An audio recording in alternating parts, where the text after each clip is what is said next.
అటవీ శాఖ నిజంగా అభివృద్ధికి అడ్డంగా నిలబడిందా, లేక మనం అర్థం చేసుకునే ఒక నిజం ఉందా? ఇటీవల జరిగిన కలెక్టర్ల సమావేశంలో ముఖ్యమంత్రి చంద్రబాబు నాయుడు గారు అటవీ శాఖ అధికారులపై కొన్ని వ్యాఖ్యలు చేశారని వార్తలు చూశాను.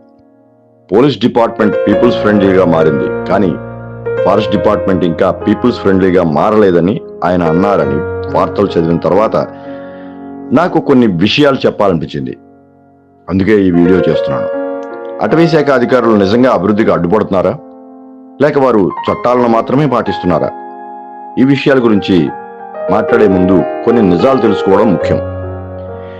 మన దేశంలో అడవులను రక్షించడానికి ఫారెస్ట్ కన్జర్వేషన్ యాక్ట్ 1980 మరియు వైల్డ్ లైఫ్ ప్రొటెక్షన్ యాక్ట్ 1972 లాంటి చాలా కఠినమైన చట్టాలు ఉన్నాయి. అటవీ భూమిలో రోడ్డు, పరిశ్రమ లేదా ప్రాజెక్ట్ చేయాలంటే కేంద్ర ప్రభుత్వ అనుమతి తప్పనిసరి. ఈ ప్రక్రియలను పర్యవేక్షించడానికి సుప్రీంకోర్ట్ ఆఫ్ ఇండియా మరియు నేషనల్ గ్రీన్ ట్రిబ్యునల్ ఇక్కడ ఒక ముఖ్యమైన విషయం ఉంది.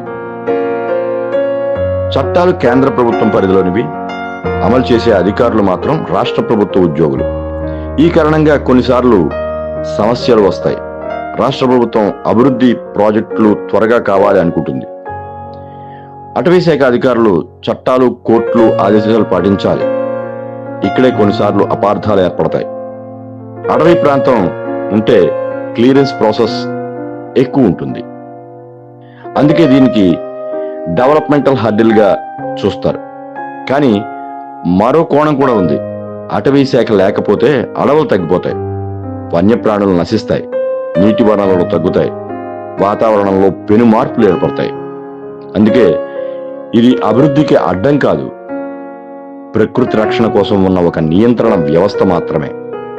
అభివృద్ధి కూడా కావాలి, అడవులు కూడా కావాలి.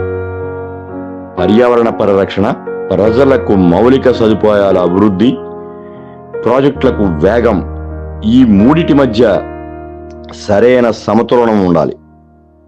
సరైన సమతుల్యం ఉన్నప్పుడే మన భవిష్యత్తు సురక్షితంగా ఉంటుంది. మీ అభిప్రాయం ఏమిటి?